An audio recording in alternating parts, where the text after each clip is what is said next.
आज का हमारा टॉपिक है संधि। तो आज हम बात करते हैं संधि पर। तो संधि के मतलब क्या होता है, सबसे पहले इसको जानेंगे। संधि के मतलब होता है जोड़ या मेल। किसका मेल इसमें होगा? इसमें वर्णों का मेल होगा, अक्षरों का मेल होगा। तो वर्णों या अक्षरों के मेल से हमारी संधि उत्पन्न या संधि बनती है। कैसे बनती है इसको देख लेंगे। पहले इसकी परिभाषा को देख लेंगे हम। तो परिभाषा क्या कहती है हमारी संधि की? इससे पहले हमने आपको समास बताए थे, तो उसमें भी ये होता है कि समास में भी उसमें शब्दों का जोड़ होता है। दो शब्दों को मिलाकर, दो आपने पद देखे थे कि पद होते थे, उसमें शब्दों के पद होते थे। तो दो शब्दों को मिला करके उसमें समास का निर्माण होता था। इसी तरीके से इसमें वर्णों को मिलाकर, अक्षरों को मिलाकर संधि बनती है।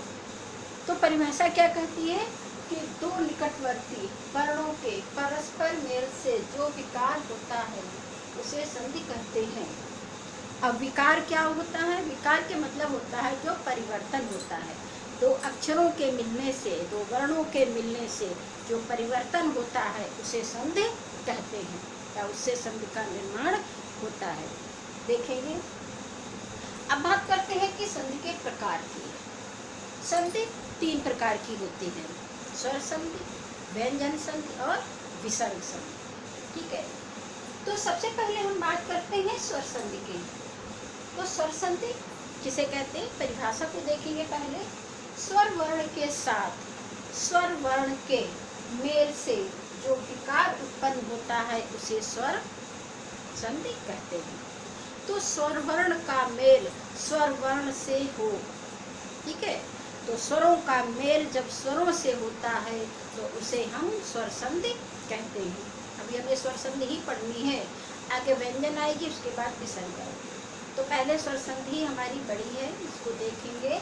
तो वर्णों, स्वर वर्ण के साथ स्वर वर्ण का मेल, चाहे वो लघु स्वर हो या वो दीर्घ स्वर हो, तो स्वरों का स्वरों से मेल से जो विकार उत्पन्न होता है, जो परिवर्तन होता है, उसे हम स्वर संधि कहते हैं।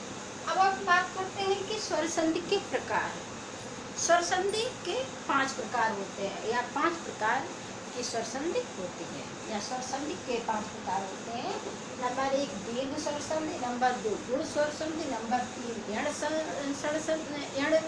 स्वर संधि, नंबर 4 वृद्धि स्वर संधि और नंबर 5 अयादि स्वर संधि। तो सबसे पहले हम बात करते हैं दीर्घ स्वर संधि के। दीर्घ स्वर संधि को देखते हैं, इसकी परिभाषा को पहले देख लेते हैं कि जब किसी लघु या दीर्घ सजातीय वर्ण का मेल किसी लघु या दीर्घ सजातीय वर्ण से होता है तो इन दोनों के मिलने से जो विकार उत्पन्न होता है उसे दीर्घ स्वर संधि कहते हैं। अब आप सोच रहे होंगे कि सजाती क्या है। अगर आपने पुराना वीडियो देखा होगा तो आपको याद होगा, सजाती विजाती हमने आपको बताया था, लेकिन फिर भी हम आपको बताए दे रहे हैं कि हमारे स्वर होते हैं 11 होते हैं, ये आपको पता होंगे। लेकिन फिर देख लेंगे एक बार, ये हमारे स्वर हो गए, थोड़ा जल्दी करेंगे।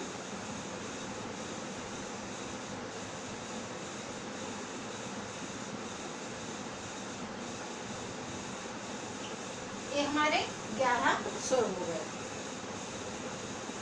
अगर कुल स्वर की बात की जाए तो कुल स्वर आपको बताया था हमने कितने होते हैं, 13 होते हैं। खाली स्वर की बात की जाए तो 11 होते हैं।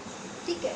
अब हम देखेंगे कि हमारी परिभाषा क्या कहती है कि जब किसी लघु या दीर्घ सजातीय वर्ण का मेल, ठीक है, तो सजाती मीन्स क्या होता है, जो अपनी ही जात में जिनका मेल हो, अपनी जात से ही जिनका मेल हो, वो सजातीय कहे जाते हैं।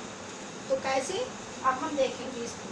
तो हमारा ए है, एक ए, दूसरा हमारा वर्ग ए हो गया और तीसरा हमारा ए हो गया। ये हमारे 3 ऐसे हैं जिनका अपने में ही स्वयं में ही मेल होता है। आ का आ से मेल होता है, और हमारा जब दीर्घ बनता है तो भी हमारा आ ही होता है। ठीक।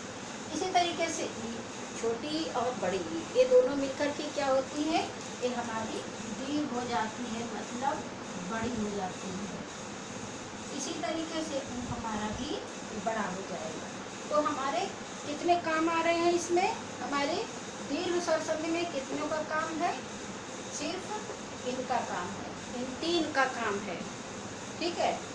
अब आपने पढ़ा होगा, संस्कृत में आपको पढ़ाया होगा, हिंदी में भी कभी कभार बता देते हैं लोग, ऋण, ऋण को बता देते हैं इसको कि ऋण भी होता है, आता है, लेकिन ये हमारा, इसका प्रयोग हमारा सिर्फ संस्कृत में होता है, हिंदी में नहीं। ये ध्यान रखेंगे, इसका प्रयोग हिंदी में नहीं होता है ऋण का, इसका संस्कृत में ही प्रयोग होता है। ठीक है। संधि की, जब आप संस्कृत की संधि पढ़ेंगे तो ऋण का भी प्रयोग होगा, हिंदी की संधि पढ़ेंगे तो ऋण का प्रयोग नहीं होगा।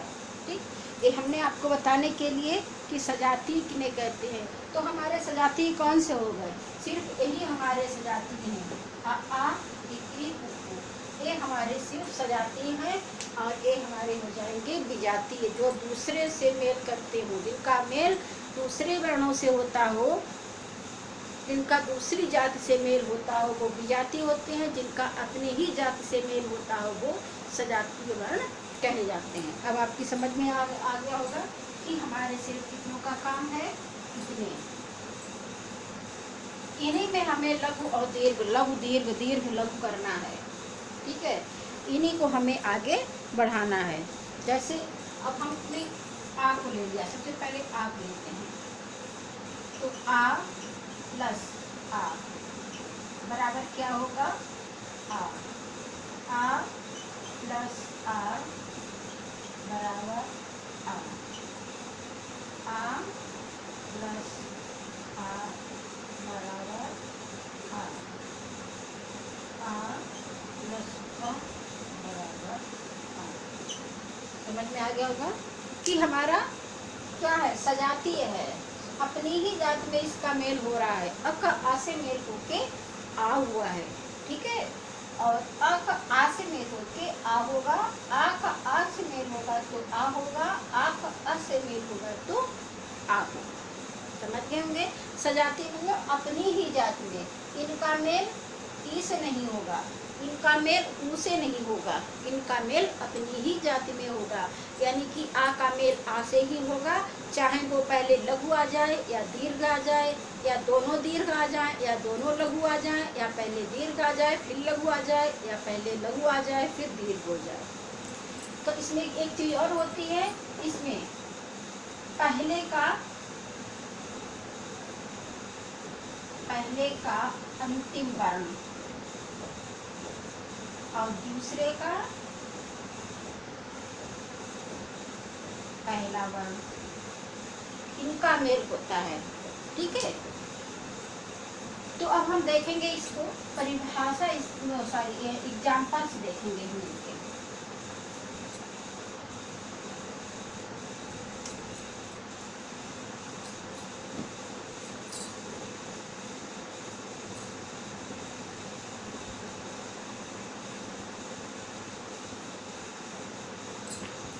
जैसे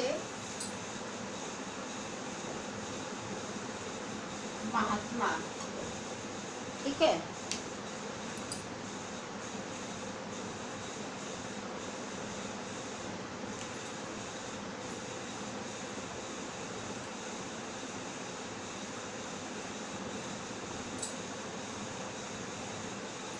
महात्मा है, कौन से वर्ण मिलके बने हैं, महा प्लस आत्मा।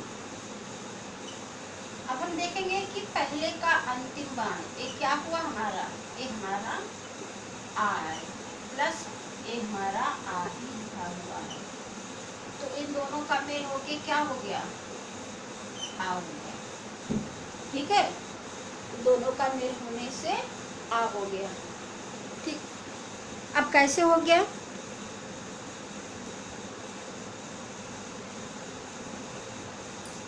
क्योंकि ये हमारा स्वर है। ठीक है, बड़ा आ और यहाँ बड़ा आ, तो सजातीय हो गए, अपनी ही जाति से इनका मेल हो गया। जब अपनी ही जाति से मेल हो रहा है, जब दोनों दीर्घ हैं, अपनी जाति से ही मेल हो रहा है, तो दोनों का हमारा लास्ट में, अंत में जो बनेगा निकल के आएगा वो हमारा दीर्घ ही होगा। और एग्जाम्पल ले लेते हैं, जैसे हिम प्लस आलय, ठीक, हिम प्लस आलय। अब इसमें क्या अंतिम मान कौन सा है हमारा? आ है। इसका पहला वर्ण कौन सा है? आ। दोनों मिलेंगे तो क्या होगा? आ होगा। हिम प्लस आलय, ठीक है। तो ये हो गया हमारा, इस तरीके से हमारे जो है वो बनेंगे। इसी तरीके से हमारा जो है दूसरा है, अब हमारा आ का हुआ। इसी तरीके से हमारा ई का भी होता है, छोटी बड़ी मिलाकर इस तरीके से बनेंगे। इसको हम बता दे रहे हैं आपको है, जैसे ई वाला ले लीजिए, E plus E plus plus क्या मिलके बनेगा? एग्जाम्पल्स लेते हैं कब के, प्लस यहाँ पे हमारा कौन सा वर्ण है?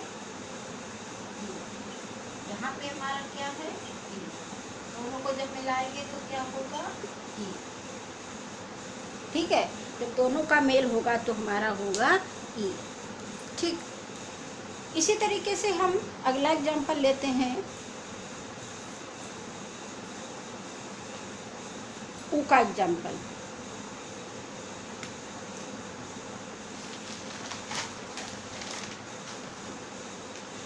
ऊ का एग्जाम्पल भी इसी तरीके से आएगा हमारा, चलने होगा।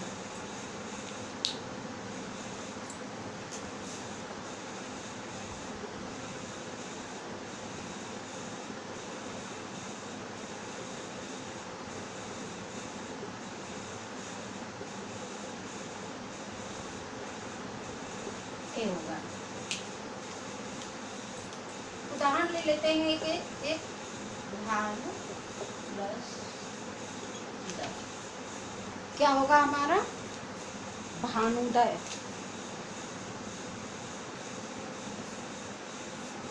बराबर भानुदय, ठीक है।